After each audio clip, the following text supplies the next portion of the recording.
What's up guys, this is Kyle from Good Gaming and Collectibles, and today we're going to be looking at repairing 3 more faulty PlayStation 3 consoles that are beside me here.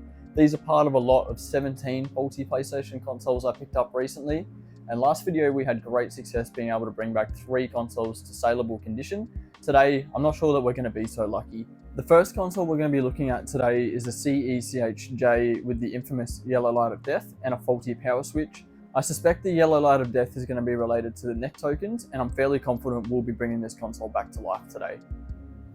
The second console is a CECHH console with a yellow light of death. This one I'm not so sure we'll be able to bring back as it contains the original 90nm graphics chip, which is known to have a factory defect referred to as bump gate. Nonetheless, we will solder some jumper wires to the motherboard to extract the Syscon error log, and that will ultimately determine the fate of this console. Lastly, we'll be working on another CECHJ. This console, as you may recall from my first 2 videos, has a copy of 8 Mile hanging out of the disk drive.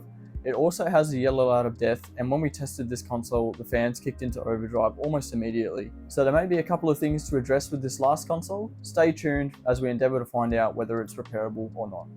Alright, so the CECHJ here with the yellow light of death and the faulty power switch. From memory, the power contact on the motherboard underneath the switch here was twisted, so that should be really easy to sort out. First thing we need to do though is connect the jumper wires to the serial adapter and figure out what code is stored on this console. So I'm going to pull this one apart and connect up the jumper wires. One thing to mention here too guys, this console actually has no hard drive, so I'm going to have to find one.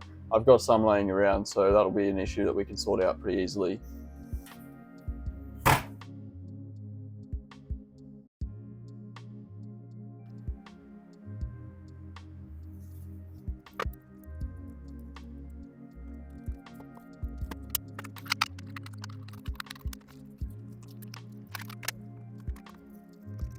Overall, the console is not too bad inside. There is definitely like dust buildup, but not really any corrosion or anything other than dust, which is nice. This board is the same as the one that we worked on in the last video. So it's a DIA002 as they show up here. And we have our diag pads that we're going to solder to here to be able to extract the Syscon codes. So I'm going to go and do that now and be back in a moment. Okay, the jumper wires are soldered onto the RX and TX pads on the board here. USB serial adapter is ready to go. Just need to pop the ground jumper wire underneath the ground strap over here as we did in the last video. From here, I'm just going to seat the power supply back on top.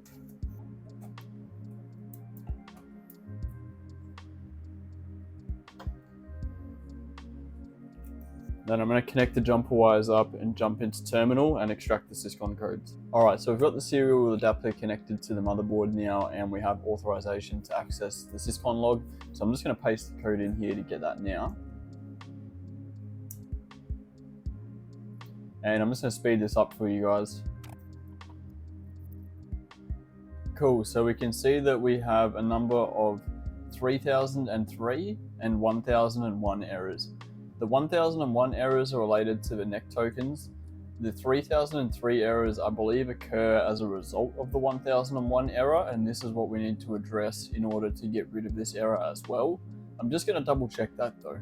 Alright, so the 1001 and 3003 errors seem to occur hand in hand as a result of the power failure on the main core voltage of the CPU, and this relates back to the neck tokens. I have dealt with this issue once before, although I tend to come across the 1002 errors much more frequently, which are also resolved with the RSX neck tokens. With the 1001 error that I've experienced before, I have replaced these before with success. As the neck tokens age, they degrade over time and then send voltage ripple through the power rail back to the cell side. That can cause it to be out of spec on system startup, and then log the 1001 and 3003 error together. So I'm going to start with replacing the neck tokens with capacitors on this side, and then we'll test it again and see how we go.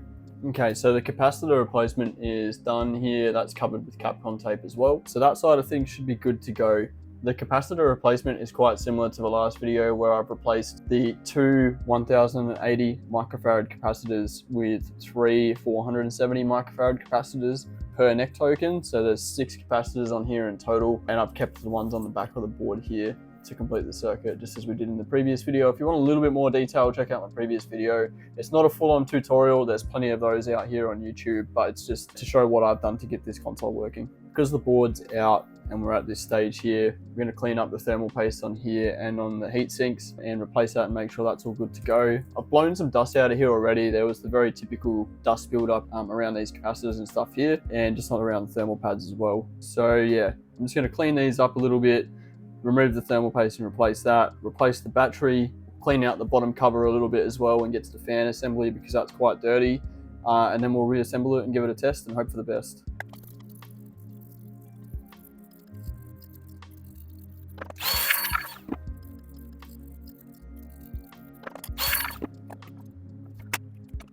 Cool, so thermal paste pretty much all cleaned up on here.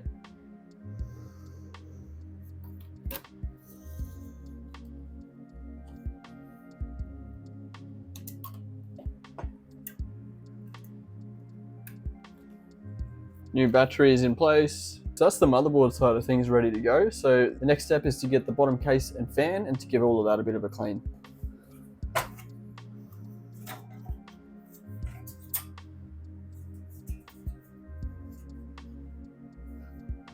I've sort of already cleaned this a little bit when I pulled the motherboard out of the top of it.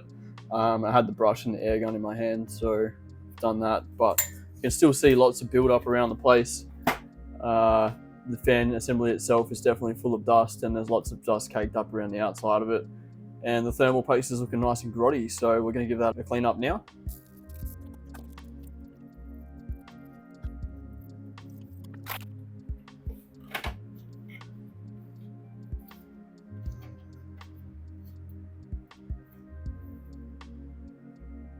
Nice and dirty. So this one will get taken outside for a quick clean up. I don't want all of this flying around my room. And it's looking filthy in here too. Heaps of build up on the rear exit there.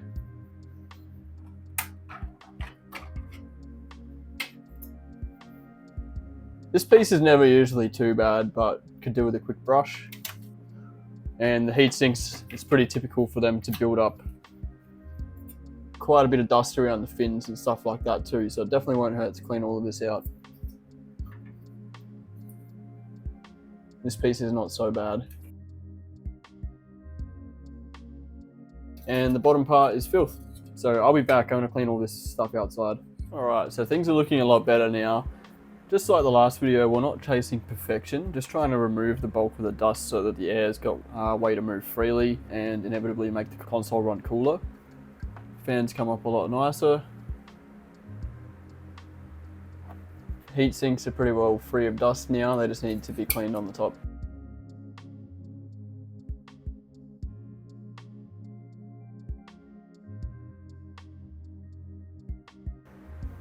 Time for fresh paste for the motherboard.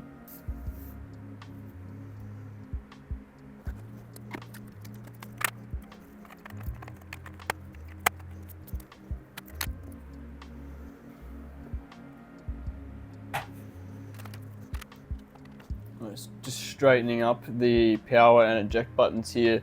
It's possible when you handle the motherboards to flatten these or worse, rip them off. You do have to be mindful of them. I'll be honest, I do forget about them as well. So they need to be sticking up from the board just enough to be able to make contact with the buttons on the underside of the top lid. So if you notice they're flat, you can just pull them up gently till you can get them to an acceptable height.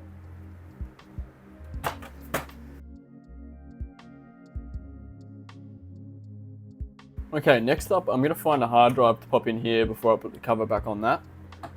Alright, I've got a hard drive. It looks like it might have been out of a CECHK. It is an 80 gigabyte. We can see just up here. So I'm going to slot this in. It's going to need to be reformatted to suit this console. You can do that without having to do that on the computer. Another thing we're going to need to get is the hard drive tray from another console. This is the victim. This is a console I got from somebody a couple of weeks ago. It actually has a red screen of death, which is a horrible error for a PS3. That means that the NAND flash memory is corrupt in some way, and that is a difficult thing to repair without the right equipment and knowledge. I certainly cannot do that. Voila. Hopefully this is another good hard drive as well for an instance like this. it would probably make sense to just reuse it, but you know what? I'm committed to swapping them now, and this thing's full of dust, so why not?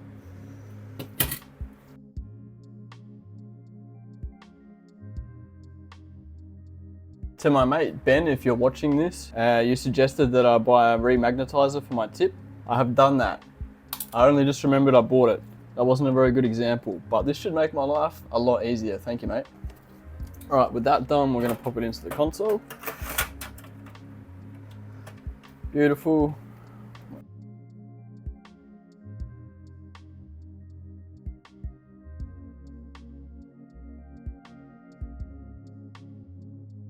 Alright guys, it's time for the moment of truth. We're gonna switch the camera up and point it at the screen and we'll see what happens. Fingers crossed this is gonna work. So it's the moment of truth. We're gonna power this on and see if it turns on.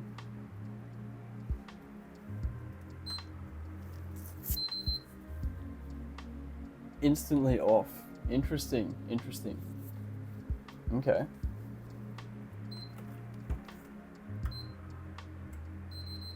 Silver yellow light.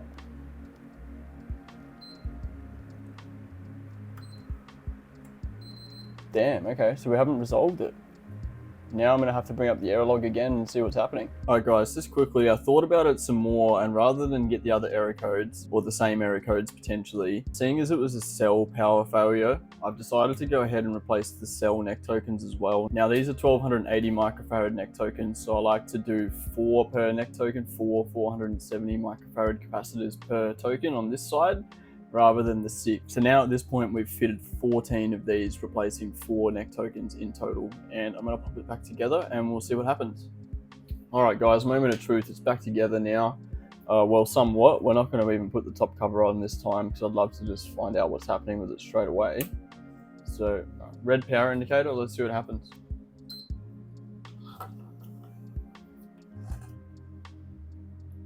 Staying on green this time. This is looking good.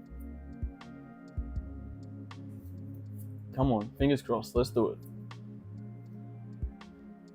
Okay, let's go. Alright, cool, so controller in, it's done what I thought with the hard drive, which is recognize that it's not for this console, and it's asking us to reinstall the firmware. So I'm just going to check whether my USB has got custom firmware on it or original, and then we'll pop that in and give it a go. So we've got original firmware on this one. So far there's been no loud fan noise either, which is great. Awesome, that took a while. So now it wants to format the storage, so we'll do that. This is great guys. I was actually a little bit worried there for a moment that this was going to be a much more complicated issue. Sort of misdiagnosed it at first, but that's totally fine, that happens. You just need to persevere, and if anything, it's a good thing that the RSX tokens have been replaced as well, because they are an inevitable failure. Great, formatting is beginning, so I'm just going to let this do its thing. Awesome, so the formatting is done. We're just going to follow the steps to install the firmware. No, we don't want to cancel.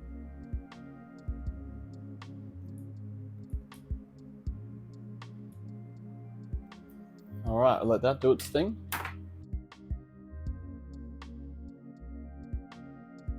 Alright guys, that's done. Now unfortunately, because we've done this, which we didn't have a choice, we'll never find out what used to be on this console, although I didn't have the hard drive to begin with. But we will jump into PS3 toolset and have a look at the runtime. Oh yeah, that makes me so happy guys. Another PlayStation saved from the dead. Leave a comment below with a guess as to how long or how much runtime you think this console might have. My guess is pretty standard at around 200, 250 days, because that just seems to be the average for me. And if you are enjoying this series and you want to follow along and see how we get on with the rest of the consoles, or if you've missed the previous videos, please consider checking out my channel or hitting subscribe. It means a lot to me, especially as a new YouTuber that's giving this a go for the first time. Alright, last moment to take a guess. Wow. I think that might be the highest runtime I've ever seen. 9,952 boot count. 9,898 shutdown counts. That is extremely impressive that those two numbers are so close together. And 652 days, 17 hours, 14 minutes runtime. That is incredible. This thing was loved, and you know what? It gets to be loved some more now. Right, so the most recent errors are still 3003 and 1001 errors. These, I don't know why they've been logged so many times, because I'm pretty sure these are the only ones from today, and then these are the ones from January where I did my testing video. But the codes were consistent the whole way through, so this means that by replacing the RSX tokens, it didn't damage anything or make any difference at all. It just produced the same error code. So yeah, there was no downside to replacing them. As I said before, it's definitely a good thing to do that. However, we definitely needed to replace the cell tokens as well to get rid of the 2 error codes. But now that's done, it hasn't reproduced the error. That's fantastic. All right, next up, I'm gonna put the console back together. I've actually got a new faceplate for it. So if I bring this one up, this is the one that was on the console. I'm not sure how well you guys can see this, but anyway, this thing is really hammered, and it's actually cracked down the bottom here. So there's a big crack just running up here, and it's just terrible. And also that sticker is going to take me so long to clean off. So this was from a parts console not related to my 17 console pickup, and it's in much better condition. It's got light scratches, light surface marks all over it, sort of like a car that's been washed 1001 times, but without the direct light on it, it looks fantastic. So that's going to go on the console. Then we're going to test the disc in the disk drive, make sure it's a completely functioning console. Call it a day on this one. Alright, the new faceplate's on, which you'll see in a second, but I've noticed a few of the consoles are missing this piece, which is the little sort of foot that sits on the front of the console. I've just pulled this off of the same console I got the hard drive out of. Not a very fun piece to remove, if I'm honest, but hopefully it's a lot easier to just clip back in place.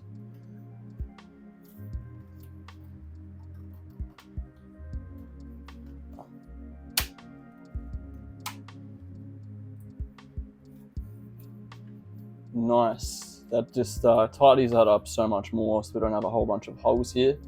Makes the console look complete, and with the nice front cover, it's looking like a respectable unit once more. You know, 650 days on this thing. Unbelievable. Just make this look a little bit prettier for you guys in the video. I'm going to give this a final clean a little bit later. But for now, you know what time it is. Let's go. Power button works, love to see it.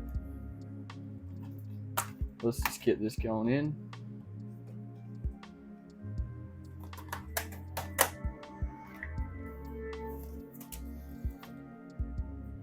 Disc spinning up here. Stop spinning, which probably means the disc is working. Yep, that's great news. Now I'll prepare for the really loud intro that can't be skipped.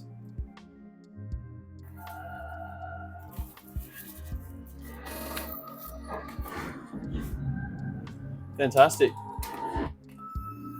Okay, it can be skipped this time. Just for good measure, we're going to pop in some Lion King. This came out of a console last week. The reason we do this is that Blu-rays and DVDs are different, and they have a different respective laser within the console itself, and it is possible that one will work and the other will not. So it's good to check both. And that's popped up, auto playing. All right, fantastic. I'm happy with that.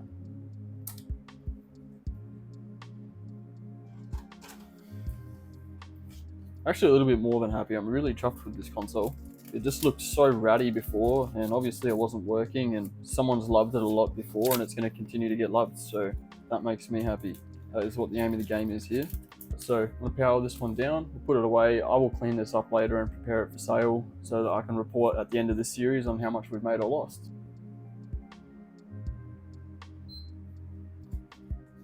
Alright, the second console we're working on today is the CECHH with the yellow light of death. So as with the last console, the first thing we're going to do is connect to the motherboard and extract the codes. So I'm going to tear this console down and we'll get into it now. Another one with no hard drive, but we'll see how far we get with this. We may not end up using a hard drive. That's also a spider in there. We're missing a screw straight away. And yeah, I thought this was the case. They all seem to be loose. Really, I'm not sure what we're in for in here. It seems fishy.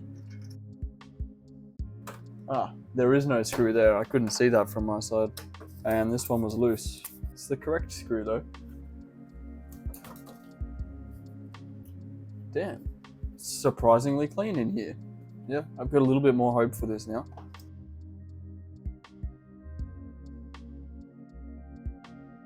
Potentially someone has been in here recently. This is suspiciously clean. Either that or the console did not get much use before it died. Everything looks good on this side. Does not feel like this screw's ever been undone. Feels like the screws sort of fuse themselves to this heat shield in a way over time, because these little ones become very stiff. This has been removed at some point in time.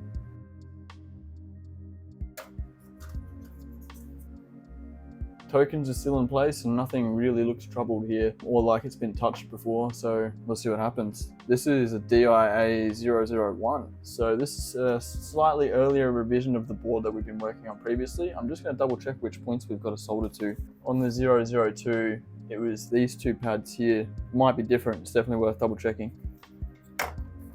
It is the two pads I just pointed out before, so I'm going to solder to them real quick. Alright, so the jumper cable's connected, the power supply is ready to go. We're going to flick the power onto the console and then jump back into terminal on the Mac and try and extract these codes.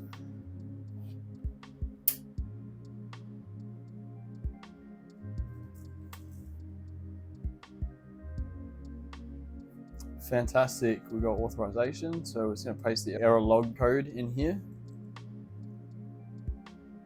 And I will speed this up for you guys.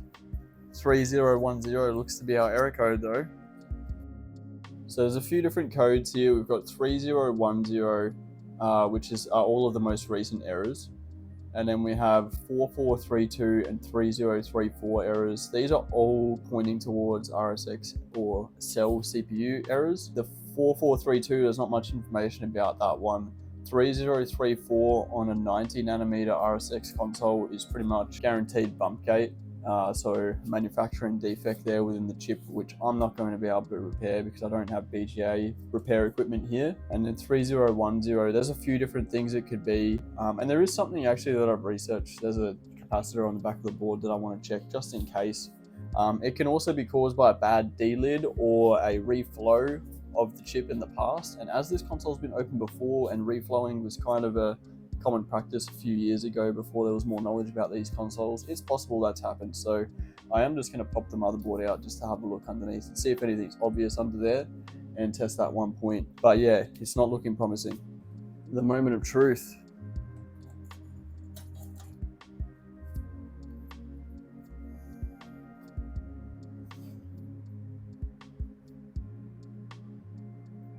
Yeah, just having a really close look here.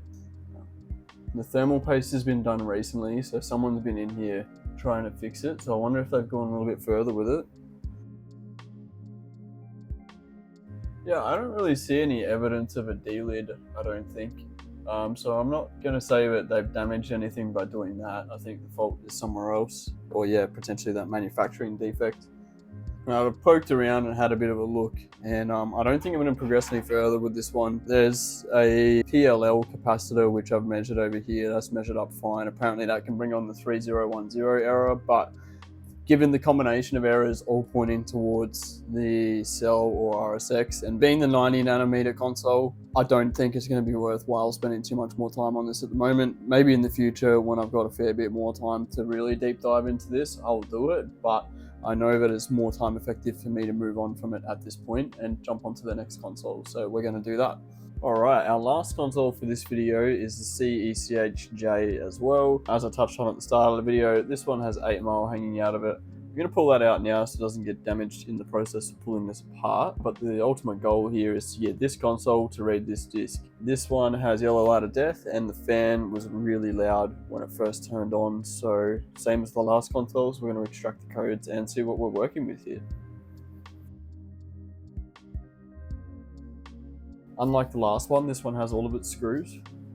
I've mentioned before that this is easy to forget to connect again. This is the Wi-Fi antenna, so that's been left undone. So even if this console did work, the Wi-Fi would not have worked. and the ribbon cable for the disk drive's not connected, so starting to wonder what's going on here. Let's keep tearing this apart and see what else we can find.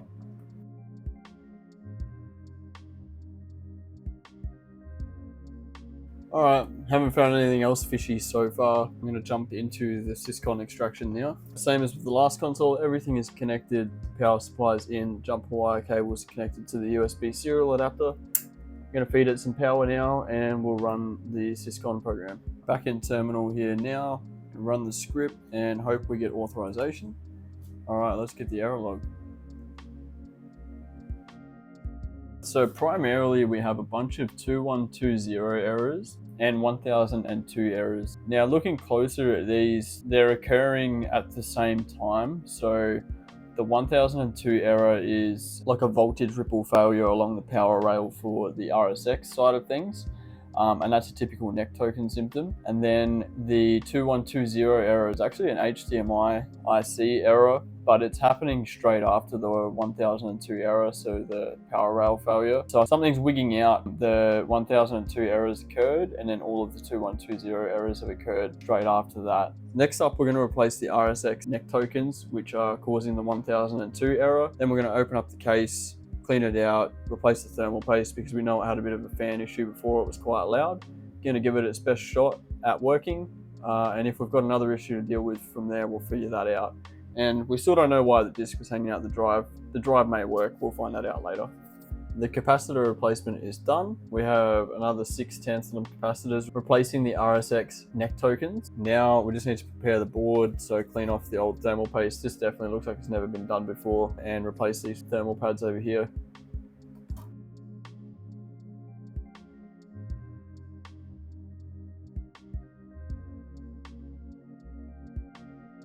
All looks pretty good inside the case, so I'm just going to give the heat sinks a clean from the top here. Alright, I'm happy with that. Time to put it together and hope for the best.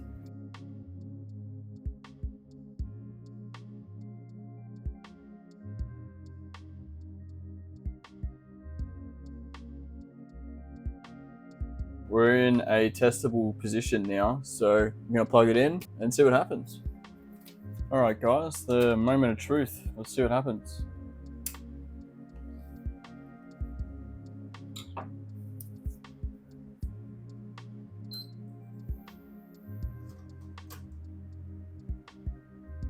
Disk drive just clunked, that's interesting.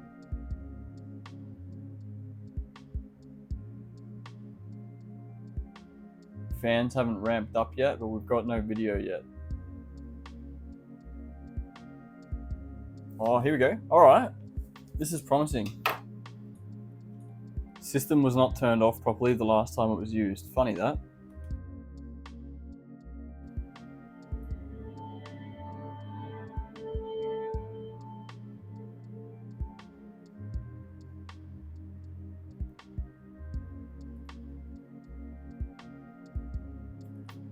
Oh, we've got some data on here. So it was a family's PS3. We'll go with Holly because that's the one it gave us first. Holly's into a SingStar 2014. Infamous was played in 2010 and Wipeout. What else have we got? SingStar 2011. Wow. Okay, Holly loved her SingStar. And some PlayStation Home files there. There's actually a community who are actually trying to get PlayStation Home files from back in the day. I've submitted some from my own console. So if you have an old console laying around with some old PlayStation Home data, there may be a purpose for that. It's a save game here from 2018, 2017, 18, and 11. So that's the last time Holly sort of used this one. Well, let's pop a disc in. Firstly, we'll see if it plays 8 Mile. And then we'll check the runtime. Alright, won't let us put a disc in. Is there one already inside? No, there can't be because this was already in there. That's not great. That also didn't sound great. But I wonder... it's not giving me anything now.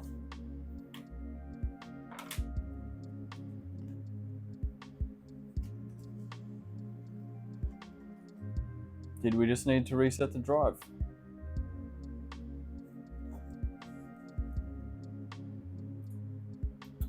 Well, it never spun up here, so that's not great. Let's see if the disc will come out. Won't give me anything. I'm gonna have to restart the console. Switches don't seem to be doing anything.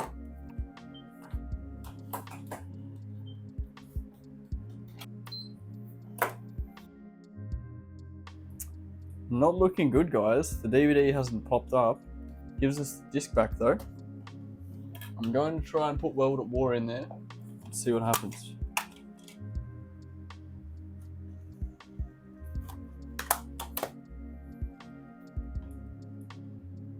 No spinning logo. But will we get the disc back this time?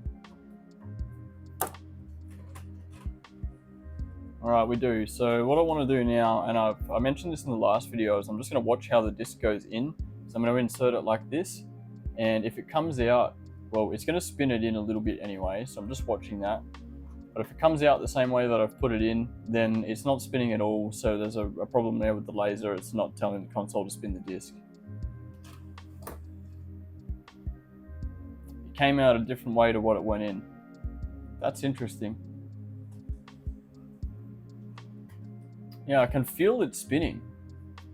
I felt the desk vibrate, and this is definitely spinning inside here, but nothing is happening up here in terms of the PlayStation. Okay. Alright, well that's something to look at. So this issue is a little bit different to the last laser one we encountered because the disc icon's not coming up. So in my experience, when I've had to replace the entire laser unit, it's accepted the disc. The disc has not physically spun, but the icon continues to spin on the screen. This is different. I think I'm just going to pull the drive apart, see if I can view dirt on the laser and try and clean that up and just retest it. And hopefully it is as simple as that.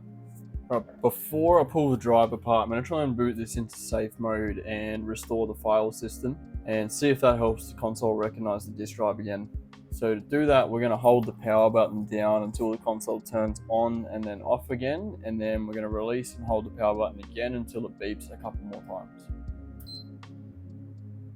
Did not work that time. I'm going to try a different tool. It's a bit easier to keep on the button.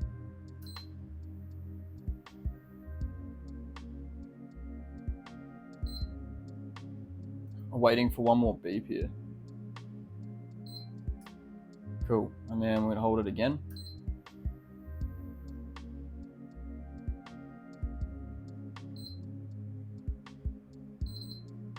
The double beep means that we're going into safe mode or recovery mode.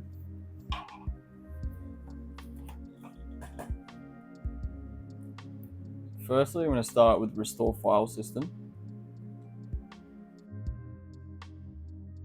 Alright, cool. Then we're going to do that again and rebuild the database.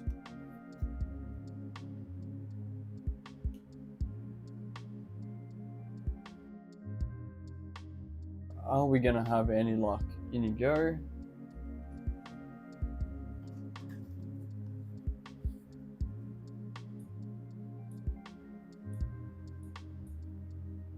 Nah. That has achieved nothing, but it was worth a go.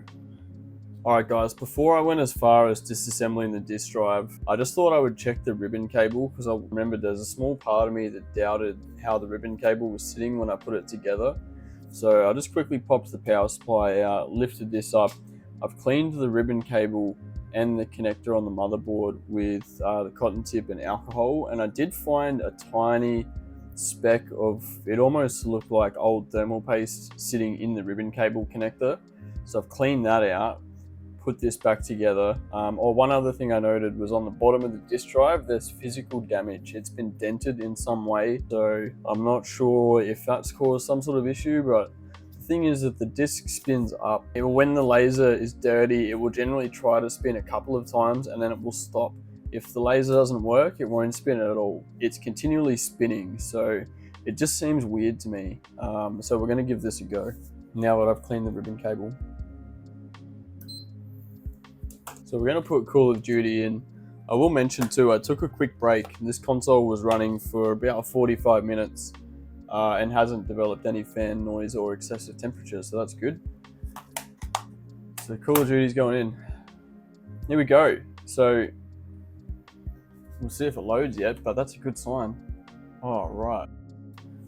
Fantastic. I'm actually really glad I don't have to pull this apart because they're so finicky, it gets a little bit annoying. So I'm really glad it seems to have just been the ribbon cable.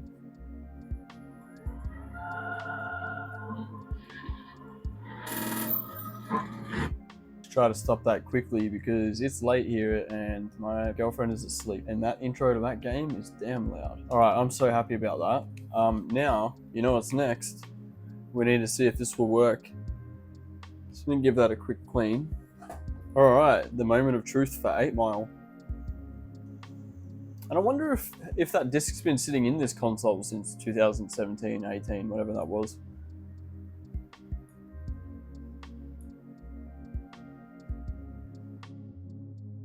What happened?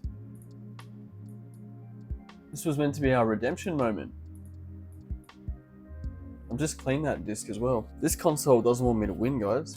Old Faithful, we know this one works. In you go.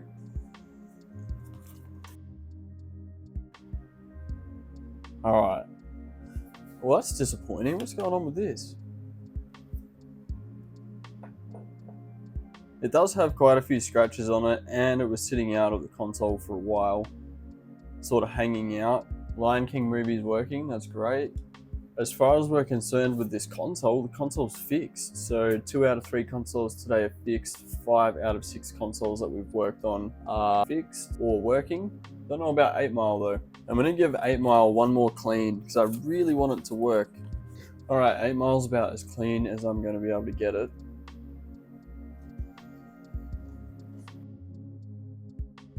That is disappointing, man. Oh well.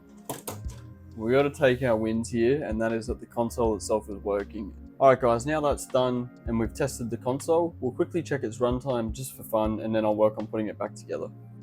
329 days with only 613 boot count, 583 shutdown count. So that means it ran for roughly 12 hours every time it ran, and all of the error codes that we were facing before, which are no longer present. All right, so now this console is going to get a factory reset, and I'm going to pop the covers on. This is the top cover that was on the console. This cover here has got a lot of wear to it, and this piece here was missing the trim cover as well. So, oh, and also this silver piece here has got some deep scratches in it as well. The whole thing just looks really terrible. So I'm going to swap this top cover with one from another parts console that I've got. I've already swapped my notes over. The one that we're swapping with is this one here. This one looks a lot better, except it's discolored here up in the top. So it's been cleaned with some sort of substance, I think, taking the coat off of it. But as far as the condition goes, it's significantly better, and we've got our trim piece here as well, and this one's not scratched up. So this is what's going to go on the console. So the plan with the top case didn't exactly go to plan.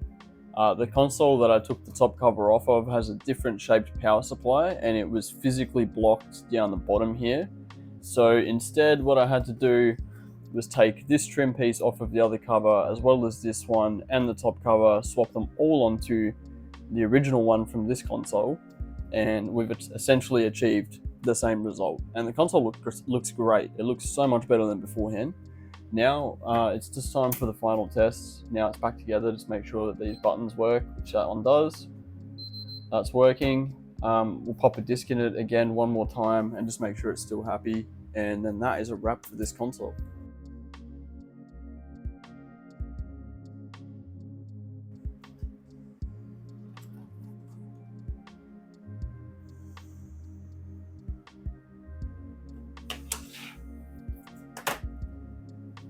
Sweet, it's all happy. That's great. Great result. The result I was hoping for going into today's video, getting these 2 consoles working. I was definitely expecting the middle one to cause me some trouble, turning this console off. Alright guys, so that wraps up today's video. We've successfully managed to bring back 2 of the 3 consoles we worked on today, the CECHJ consoles. The CECHH, as expected, wasn't able to be brought back to life today. It seems to be suffering from some severe cell or RSX fault. The other 2 consoles were repaired by replacing the capacitors and giving them a nice tidy up, bringing them back to a saleable condition. So for the series so far, there's 5 out of 6 consoles that we've worked on so far that are going to be able to be sold out of a total of 17. So we're not even halfway there yet, and I believe that once these consoles have sold, we're already going to be making the money back on what I've invested into this lot. So from this point onwards, any consoles that are fixed and sold are going to be a bonus. If you're enjoying the series so far and you haven't subscribed yet, please consider subscribing. This is my first time doing YouTube, a small channel, and your support really means a lot. Thanks a lot for watching. We'll see you in the next video. Cheers guys, see ya.